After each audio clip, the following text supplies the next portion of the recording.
Prime Time. From New York, Diane Sawyer. Good evening. Lead poisoning has been called the leading environmental problem facing children today. 1 in 6 American children has had too much exposure, which can cause severe neurological damage. So just 2 months ago, the federal government set standards for lead in water, and millions of dollars are being spent to remove leaded paint from old houses. But tonight, Chief Correspondent Chris Wallace investigates new evidence that the biggest danger of lead poisoning may be right in your backyard.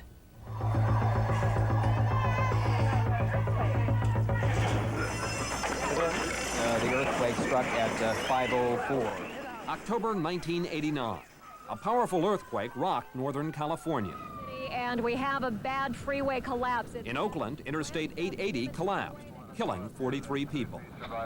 Afterward, local officials wanted to rebuild the freeway somewhere else, especially after they found a study that showed the freeway had been a menace to the area long before the earthquake.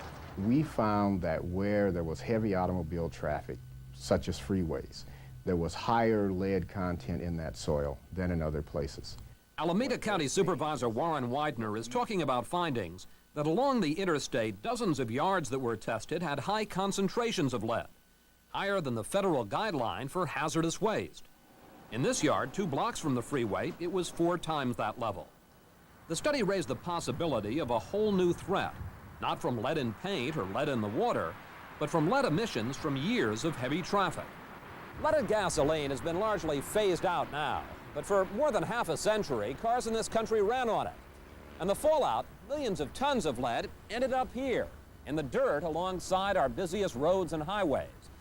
The problem is lead doesn't dissolve. It stays in the soil. It is a hidden poison in neighborhoods across America. There's no safe level for lead. That with every increase of exposure, you probably are at increased risk for child having neurological damage. Dr. Lynn Goldman of the California Department of Health Services has just finished a report on the health effects of lead on more than 500 children who live near Oakland's busiest roads and highways. 2/3 of the children in the neighborhood had lead levels in toxic range. 2/3 of the children? Isn't that astonishing? It was astonishing. They have leads at a toxic level. They have lead poisoning. Lead poisoning attacks a child's brain and nervous system, causing learning disability, speech impediments, and hearing loss. Patrick Garvin has severe lead poisoning. How old are you?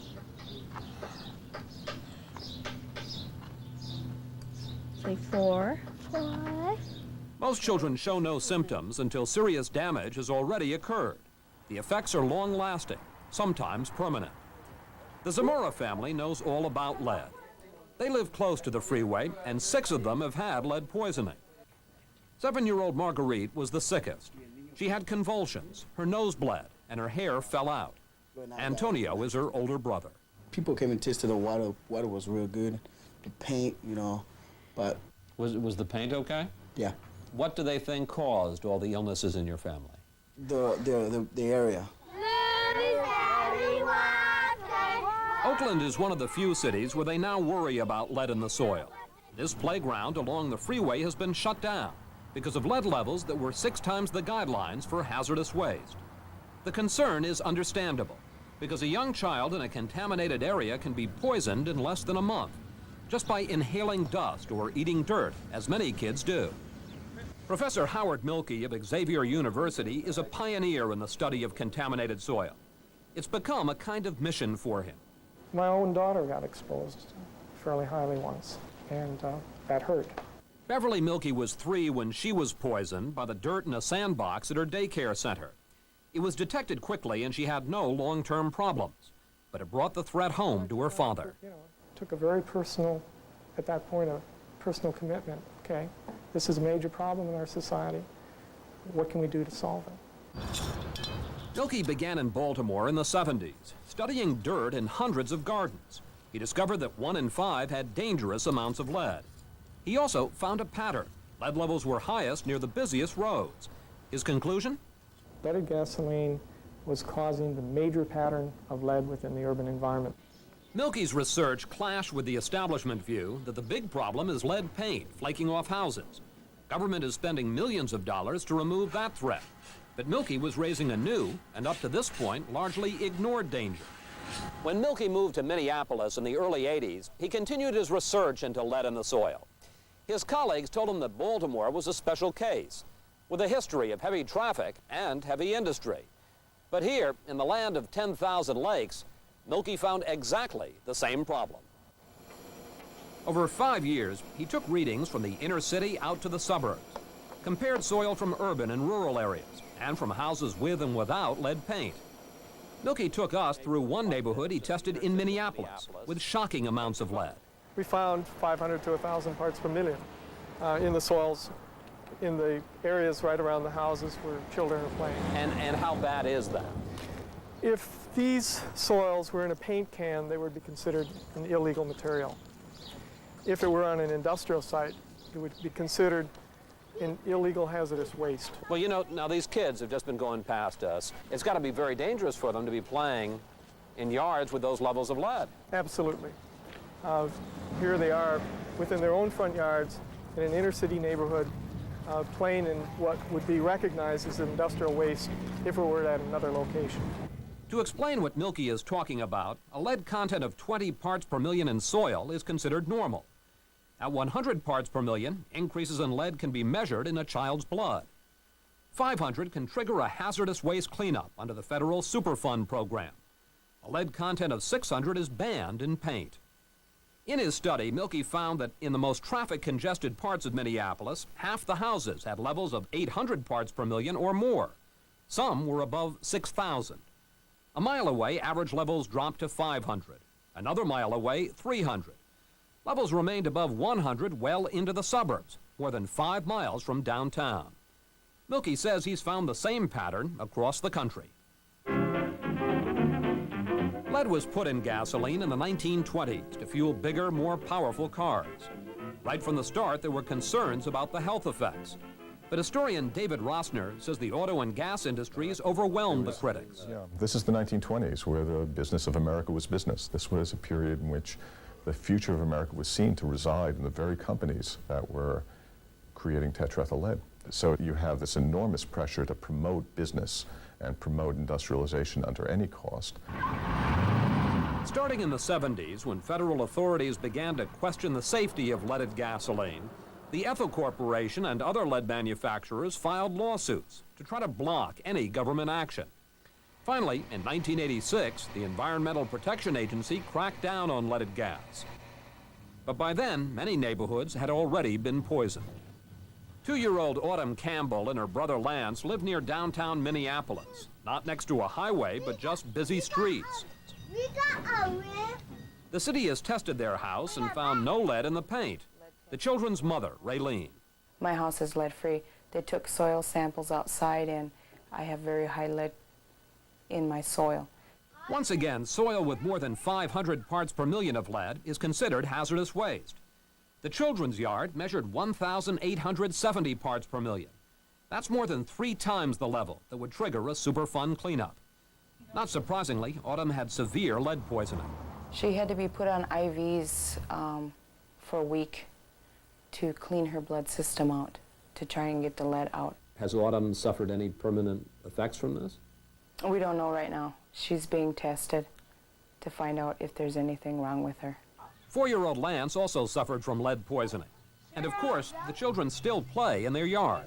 You realize that your kids are playing in dirt that has the same contamination as an industrial waste site.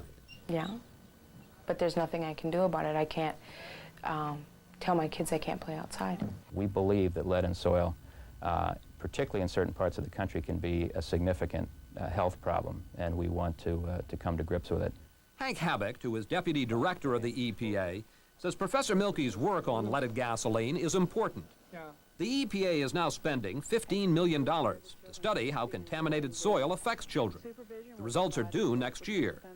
But so far, EPA's only cleanup work is through the Superfund program for industrial sites. EPA does not have an urban soil cleanup program at this point. Has EPA ordered the cleanup of soil in any residential neighborhoods in this country? None that I'm aware of. You mean you have a program to clean up industrial sites but not to clean up people's homes? You don't have generally levels of lead in urban soil at the same levels you have in large Superfund sites. Mr. Havoc, what if I were to tell you that we are aware of neighborhoods, residential neighborhoods, across this country that have lead levels of 500 parts per million or more? Well, we would certainly want to know about that. Mr. Havoc doesn't have to go far. We took our own soil samples along busy streets in Washington and then had them analyzed at this laboratory.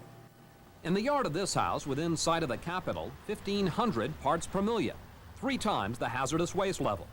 And in this yard, 3 miles from EPA, more than 7,000 parts per million. That's higher than levels found at some lead smelters. In the absence of government action, there have been a few isolated cleanup efforts across the country, such as in Minneapolis, where Judy Adams does it for a living. The immediate hazard that lead poses is when dirt is bare, when kids have immediate access to it. Removing all the contaminated dirt from a yard can cost thousands of dollars and might make the problem worse by kicking up dust. A more realistic solution, cover the dirt with grass or sand or wood chips. Also, wash off sidewalks so dirt isn't tracked into the house. Only 3 states even have a standard for contaminated dirt. Minnesota is one of them, but progress is still slow and money scarce. This is the second house that has been ordered, as far as I know, to actually do soil cleanup. And we've had a soil lead standard on the books for over 1.5 years. Government hasn't even begun to address who is liable for cleaning up a problem that may turn into the asbestos of the 90s. Who's going to pay for this? Who's going to pay for the cleanup? The first questions I try to understand, that I care most about, are where are the risks and what's the best way of reducing the risks. I honestly haven't thought about who should bear the cost. As we've said, the U.S. has phased out leaded gas, but the lead industry has found a new market in developing countries. The Ethel Corporation, which refused to talk with us, has closed its U.S. plants, but still exports from a plant in Canada. Meanwhile, studies show the third world is now being contaminated. In Nigeria, lead levels along roads are reaching 7,000 parts per million. In Mexico City, half the children tested have dangerous levels of lead. Overseas or at home, the systematic poisoning of children is enough to shake even a scientist. How does it make you feel to drive through these neighborhoods and see these children playing in what amounts to hazardous waste sites and nothing being done about it? It's a tragedy.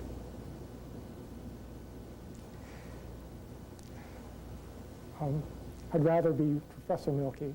It's easier to stay one step away from it. It's very hard to take. To see that number of children having those kinds of difficulties within those environments. The poison's still there and it will remain. It's a permanent feature of those neighborhoods until we do something about it. If you want your yard tested for lead, we discovered that basically you have to do it yourself. You can call your city or state health departments, but in our survey, very few of them were willing to test for lead in soil. So we suggest you check the yellow pages for a private laboratory in your area, scoop up some samples of dirt, take them to the lab. However, it does cost between $25 and $40 to have each sample tested. Coming up, creating Murphy